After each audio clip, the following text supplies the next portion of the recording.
নমস্কার, আপনাদের স্বাগত জানাই চ্যানেল রূপা মুখার্জিতে। রাষ্ট্রপতির ঘরে এবার পৌঁছে গেল যোগ্যদের চিঠি। বিরোধী দলের নেতাদের কাছেও আর্জি এবার শিক্ষকদের। সর্বস্তরের রাজনৈতিক দলের নেতাদের চিঠি পাঠিয়ে সমর্থনের আর্জি জানিয়েছেন চাকরিহারা শিক্ষকেরা। সুপ্রিম কোর্টের রায় তাদের প্যানেল বাতিল হয়েছে, যার জেরে প্রায় 26,000 শিক্ষকের বর্তমান পরিচয় চাকরিহারা। রাজ্য সরকার তাদের সঙ্গে বঞ্চনা করেছে এমন অভিযোগ জানিয়ে বিচারের আশায় রাষ্ট্রপতিকে চিঠি পাঠিয়েছেন যোগ্য শিক্ষকরা। একই সঙ্গে সর্বভারতীয় স্তরের রাজনৈতিক দলের নেতাদের চিঠি পাঠিয়েছেন চাকরিহারাদের প্রতিনিধিরা।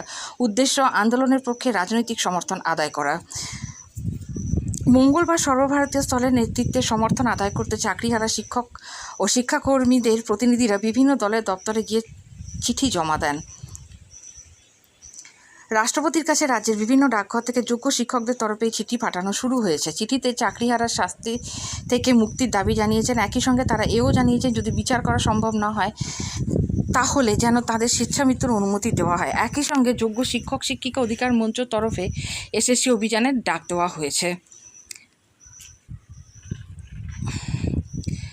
এসএসসি জারি করা ফর্ম ফিল আপের বিজ্ঞপ্তি প্রত্যাহার করা, রায় পুনর্বিবেচনার আর্জি এবং রিভিউ পিটিশনের আগে নতুন নিয়োগ প্রক্রিয়া যাতে ফর্ম ফিল আপ করতে চান না, এমনও জানিয়েছেন চাকরিহারারা। এবার দেখার বিষয় আগামী দিনে কী ঘটে।